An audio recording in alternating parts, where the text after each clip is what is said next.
Mines ఏడీఈపై ACB అధికారులు దాడులు నిర్వహిస్తున్నారు. భూపాలపల్లి మైన్స్ ఏడీఈ బొజ్జ జయరాజ్ నివాసంలో ఏసీబీ సోదాలు కొనసాగుతున్నాయి.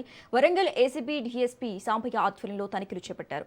ఆదాయానికి మించిన ఆస్తులు కలిగి ఉన్నారన్న ఆరోపణలపై సోదాలు నిర్వహిస్తున్నట్లు సమాచారం. భూపాలపల్లితో పాటు హైదరాబాద్, బోడుపల్, సూర్యాపేట, తాండూరు సహా మొత్తం 12 ప్రాంతాల్లో ఏకకాలంలో తనిఖీలు కొనసాగుతున్నాయి. ఇసుక అక్రమ రవాణాదారులతో సంబంధాలపైన ఆరోపణలు ఉండటంతో ఉదయం నుంచే ఏసీబీ అధికారులు విస్తృతంగా సోదాలు నిర్వహిస్తున్నారు.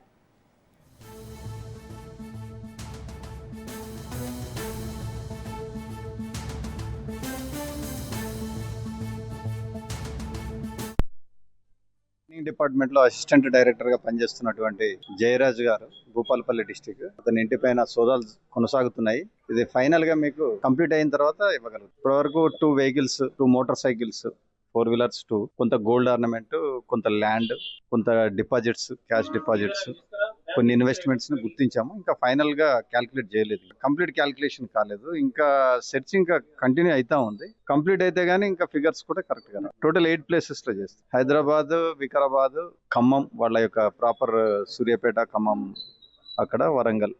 మాకు కొన్ని కంప్లైంట్స్ ఉన్నాయి. దాని మీదకెళ్ళి అసెట్స్ వెరిఫికేషన్ కూడా చేయడం జరిగింది. దాని మీదకెళ్ళి కండక్ట్ చేస్తాం. Assistant director, Bhupalpally district, Jayashankar, Bhupalpally.